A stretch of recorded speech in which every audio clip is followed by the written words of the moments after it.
Assalamualaikum warahmatullahi wabarakatuh.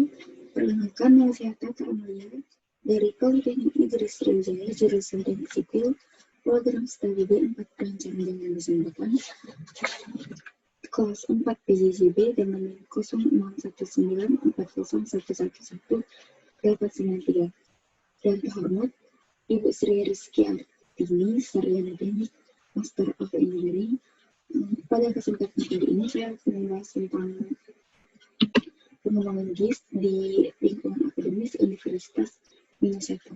Ya, di sini ada sejarah GIS, di mana seperti yang kita ketahui, GIS adalah sistem informasi khusus yang mengelola data yang memiliki informasi spasial dalam artian yang lebih sempit,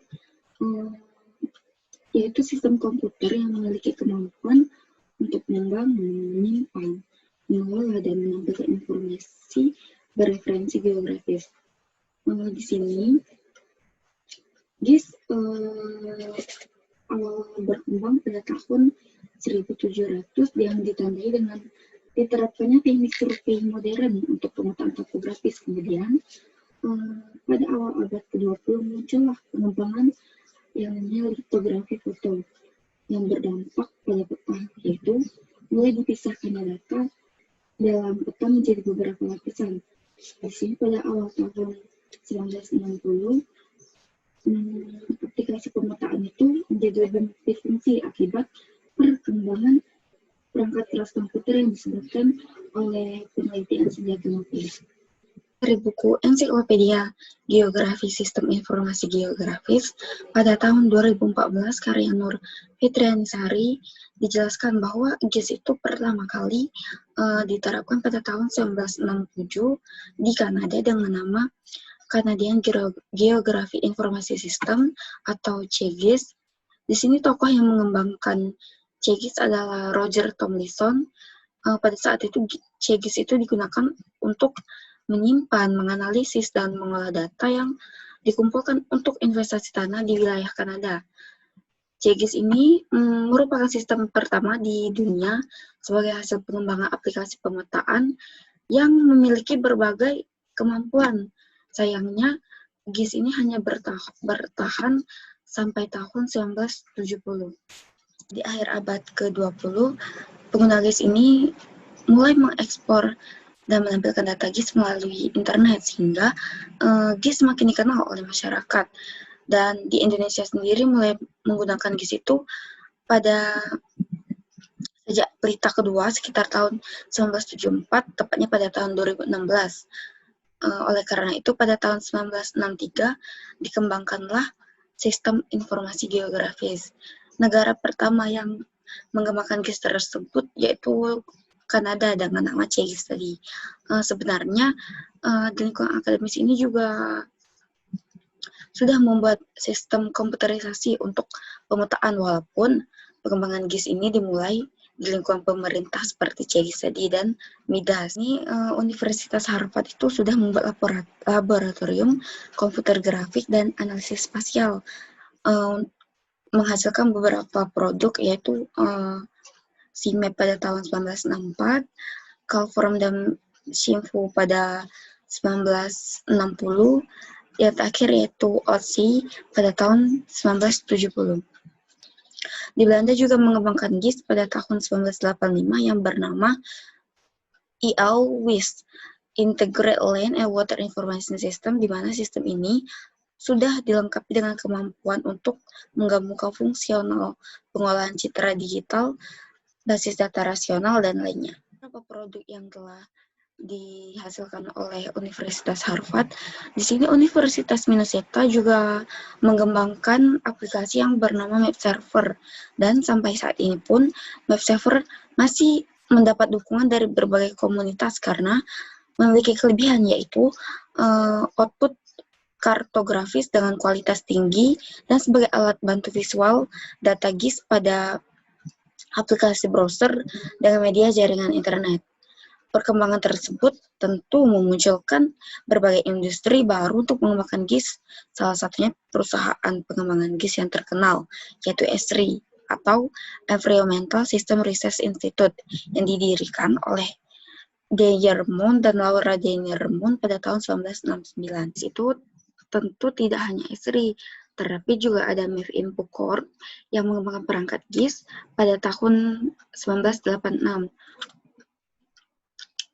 Pada tahun 1986 ini, Mevin juga cukup diminati karena sangat mudah digunakan, juga harga yang relatif murah, tampilan yang interaktif dan menarik, user-friendly, struktur data spesial relatif sederhana, fungsional editing dan digesting data spesialnya sangat lengkap dan fleksibel, dan dapat di-customize dengan menggunakan bahasa pemrograman atau script.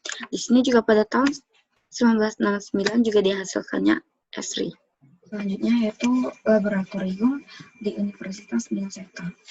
Di Departemen Geografi di Universitas Minnesota ini memiliki dua lab, yaitu lab analisis dan pemetaan geografis. Di sana komputer labnya biasanya diganti dalam siklus 3 tahun sekali. Selanjutnya ada laboratorium GIS di Universitas Minnesota. Di Departemen Geografis di Universitas Minnesota ini terdapat dua laboratorium, yaitu lab analisis dan pemetaan geografis. Di lab ini berisi komputer kelas atas dan digunakan untuk banyak kursus GIS. Komputer di lab ini biasanya diganti dalam siklus 3 tahun sekali. Selanjutnya ada tujuan penggunaan GIS di berbagai lingkup. Pertama yaitu di lingkup individu. Di sini lingkup individu ini bisa membantu untuk pembentukan, pengembangan, atau perbaikan peta yang telah dimiliki oleh setiap orang yang berdampingan dengan dunia nyata. Pendidikan, di lingkup pendidikan ini GIS sangat efektif digunakan sebagai alat bantu utama dalam usaha meningkatkan pemahaman, pengertian, dan pelajaran mengenai ide atau konsep sebuah lokasi, ruang, pendudukan, dan info geografis lainnya. Di lingkup penelitian, GIS dapat memberikan gambaran yang lengkap, akurat, terhadap suatu masalah nyata yang terkait dengan data spasial permukaan bumi. Selain itu, GIS juga memiliki kemampuan yang baik dalam memvisualkan data spasial, sehingga mempermudah dalam modifikasi warna, bentuk, dan ukuran simbol yang diperlukan untuk menggambarkan unsur-unsur permukaan bumi. Juga ada aplikasi GIS di Universitas Minnesota. Seperti yang kita ketahui, di Universitas Minnesota itu dikembangkanlah aplikasi yang bernama MapServer. MapServer itu merupakan aplikasi source yang berarti dapat didistribusikan dengan gratis, disertai dengan sumber kode pemrograman apabila ingin mengembangkan lebih lanjut. MapServer ini dapat dijalankan pada beberapa sistem operasi, yaitu Unix or Linux, macOS, dan Windows.